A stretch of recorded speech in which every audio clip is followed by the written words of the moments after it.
Dans cette vidéo, nous allons commencer le cours sur la macroéconomie. Nous allons commencer l'introduction à la macroéconomie.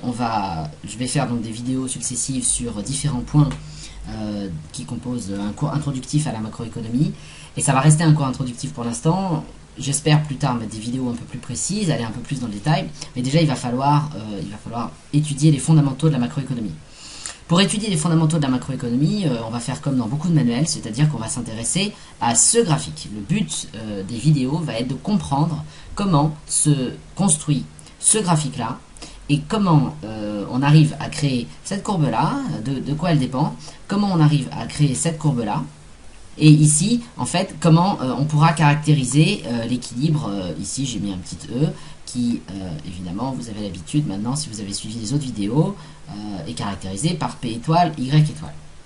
Alors, évidemment, vous seriez tenté, si vous avez vu les autres vidéos sur l'équilibre de marché, le producteur, le consommateur, donc les vidéos sur la microéconomie, vous seriez tenté de dire, bon bah ça c'est fastoche, je connais par cœur, je l'ai fait, ça c'est la courbe d'offre des entreprises sur un marché, ça c'est la courbe de demande des consommateurs sur un marché, les deux se rencontrent, un prix d'équilibre est fixé et un certain nombre de quantités échangées sont données. Sauf que ici, on n'est plus en microéconomie, on est en macroéconomie. Et parce qu'on est en macroéconomie, il y a un certain nombre de changements, il y a un certain nombre de différences dans la compréhension de ces courbes, dans l'utilisation de ces courbes, dans ce qu'elles veulent dire, dans ce qu'elles représentent, qu'il faut mettre en avant maintenant, et que AS et AD ne sont pas des courbes d'offres et de demandes microéconomiques, mais bel et bien des offres et des demandes macroéconomiques. Donc ce graphique-là s'appelle le modèle, AS-AD. Et certaines vidéos qui veulent être cool, ici mettent un petit éclair, mais on n'est pas obligé. On n'est pas obligé parce que ça reste de l'économie, c'est pas très rock'n'roll comme discipline. Alors AS-AD ça veut dire quoi? Tout simplement, AS c'est les initiales de Aggregate Supply, c'est-à-dire l'offre agrégée, supply c'est l'offre agrégée, et AD, Aggregate Demand. Voilà, donc offre agrégée, demande agrégée, dans certains manuels en français on trouverait le modèle qu'on appellerait OG-DG, offre globale, demande globale, ou offre agrégée, demande agrégée. Voilà, il y a plein de manières d'appeler ce modèle, ce graphique, mais essentiellement c'est en fait dans la terminologie internationale ce qu'on appelle le modèle AS-AD. Alors quelles sont les différences entre finalement ce graphique qui ressemble tellement à un graphique de microéconomie d'un marché et en fait ce que c'est vraiment, c'est-à-dire une représentation macroéconomique? D'abord, on va s'intéresser aux grandes variables qui sont représentées ici. Ici, on a Y. Alors, en microéconomie, Y, c'était effectivement les quantités offertes et les quantités demandées par un certain nombre d'entreprises et de consommateurs sur un marché.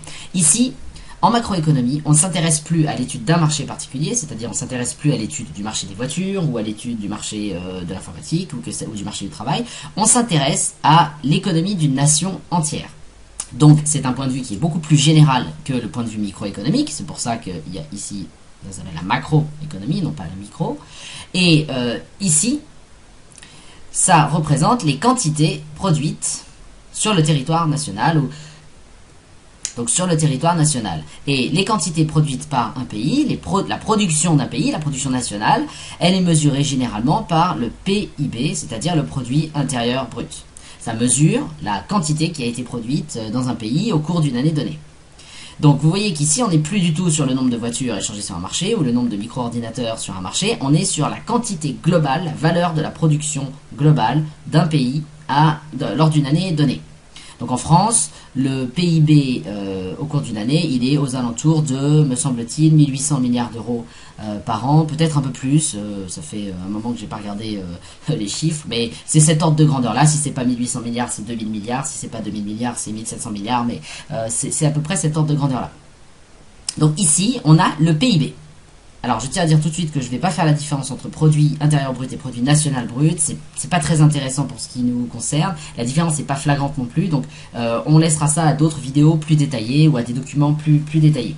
Pour l'instant, on va considérer que ça c'est PIB.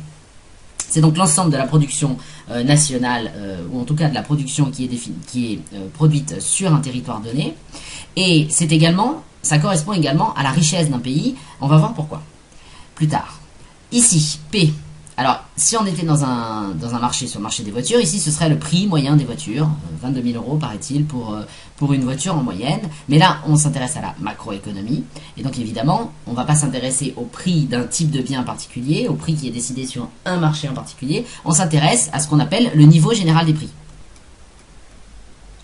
Alors, comment on mesure le niveau général des prix? Eh bien, on fait une moyenne pondérée de tous les prix qui existent, ou en tout cas de tous les biens, ou en tout cas d'un panier de biens représentatifs. On prend un panier de biens représentatifs qui correspondrait à une sorte de représentation de tous les biens qui existent en France et qui sont produits sur le territoire français. On regarde quel est le prix de chacun des biens qui composent ce panier de biens, et on fait une moyenne pondérée, parce qu'on va considérer que certains biens ont peut-être plus de poids que d'autres.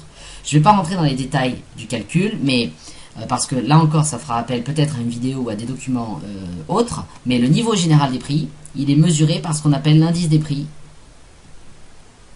à la consommation.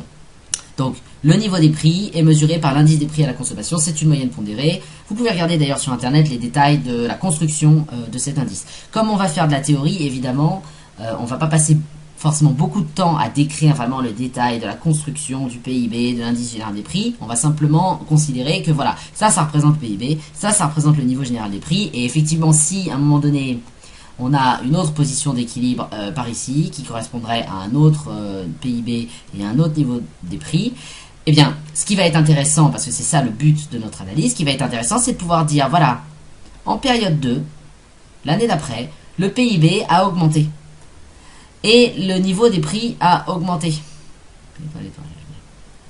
Par exemple parce que la demande globale AD s'est déplacée. Alors si vous avez vu les vidéos sur l'équipe de marché, c'est la même mécanique graphique. C'est-à-dire effectivement, si cette courbe-là AD, la demande globale augmente, on arrive à un nouveau point de croisement avec l'offre globale pour un prix supérieur, un niveau général des prix dans un pays supérieur, et un niveau général du PIB, de la production du pays, supérieur.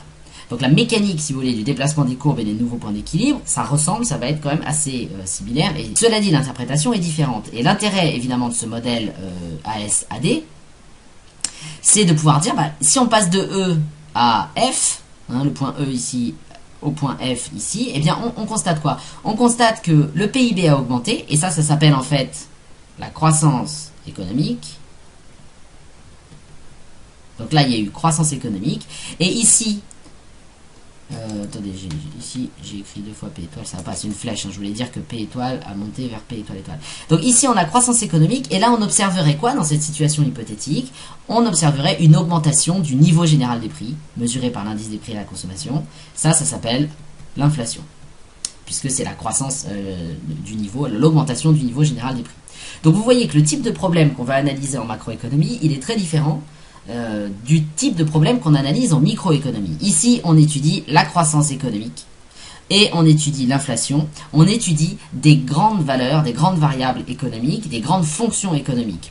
La demande ici globale, elle est composée de la demande de certains types d'agents macroéconomiques, et en particulier, l'étude de la demande globale va nous amener à étudier la consommation, va nous amener à étudier l'investissement des entreprises, de toutes les entreprises, la consommation de tous les ménages, les dépenses publiques de l'État dans la nation, dans une nation donnée, les exportations de toute l'économie d'un pays et les importations suscitées par l'économie d'un pays. Donc là, on a ce qu'on appelle les grandes fonctions macroéconomiques. Et effectivement, vous voyez que le cadre d'analyse est bien plus large que la microéconomie, puisqu'on s'intéresse à une nation. On parle du PIB, on va parler de la croissance économique, on va parler de l'augmentation de l'inflation, c'est-à-dire de la montée générale de tous les prix.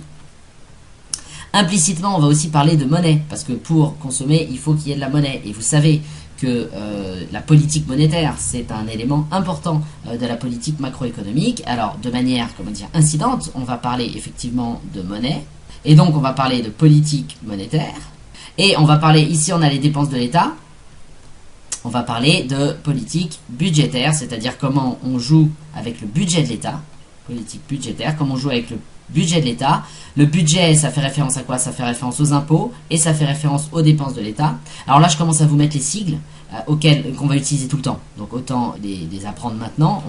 Quand on va faire le circuit économique, on réutilisera ces sigles, hein, mais vous pouvez déjà commencer à vous familiariser avec. Donc on va parler de politique budgétaire, on va parler de monnaie, de politique monétaire. On va parler des grandes fonctions macroéconomiques, on va parler de la croissance économique, de l'inflation. Et évidemment, derrière ce graphique ASAD, il y a aussi l'idée que, je vais effacer la situation hypothétique où il y avait une croissance de la demande globale, j'efface. L'intérêt d'étudier ASAD, c'est que l'équilibre qui va se fixer ici au point E, c'est-à-dire pour un certain PIB et un certain niveau des prix, eh bien évidemment, si cette représentation cherche à décrire la réalité, on sait bien, on se doute bien malheureusement d'ailleurs, que ce point E n'est pas le point qui permet le plein emploi. Le point qui permet le plein emploi, il est atteint pour un PIB plus élevé, qu'on va appeler Y de plein emploi, revenu de plein emploi ou production de plein emploi, le PIB qui mène au plein emploi, c'est-à-dire qu'on imagine qu'il existe un revenu ou un niveau de produit intérieur brut, un certain niveau de production des entreprises qui mènerait au plein emploi. Et évidemment, si vous êtes au plein emploi, ça veut dire que vous utilisez toutes les capacités productives d'un pays, c'est-à-dire que personne n'est au chômage, tous les individus qui veulent travailler travaillent, toutes les ressources, le capital, etc. Est utilisé. Et donc, comme tout est utilisé dans les forces productives de la nation, eh bien, forcément, vous ne pouvez pas aller au-delà, on ne peut pas produire plus, puisqu'on a utilisé tout. Et il n'y a pas de chômage dans cette situation-là. Et là, on serait donc au revenu de plein emploi. C'est pour ça que je fais une ligne verticale, parce que au revenu de plein emploi, on est au maximum de la production, c'est une frontière, on ne peut pas, ça au-delà, vous voyez, par là, ça n'existe pas. Quand je mets le signe, ça n'existe pas. Ce signe mathématique il n'existe pas. Vous voyez, au-delà, c'est impossible. Ça n'existe pas. Ici, ça va être la barrière. Et donc, l'idée de ASAD, c'est de dire, voilà, on a une demande globale et une offre globale. Les deux vont se rencontrer, vont fixer un niveau général des prix, vont fixer un produit, un PIB d'équilibre. Et évidemment, ce PIB d'équilibre, il a toutes les chances de ne pas être le PIB de plein emploi. Ce qui veut dire qu'il y a forcément du chômage. Si, ici, on a un écart entre le plein emploi et le PIB tel qu'il est en une année donnée, ici on va avoir du chômage. Chômage, en général, le sigle c'est U. Et donc, forcément, on va analyser non seulement la croissance économique, mais aussi l'inflation, les grandes fonctions macroéconomiques que j'ai montrées ici, mais on va aussi, évidemment, parce que c'est quand même le cœur, un des cœurs du sujet, un des sujets les plus importants, on va étudier la notion de chômage et quel est le lien entre justement cette notion de chômage et le revenu.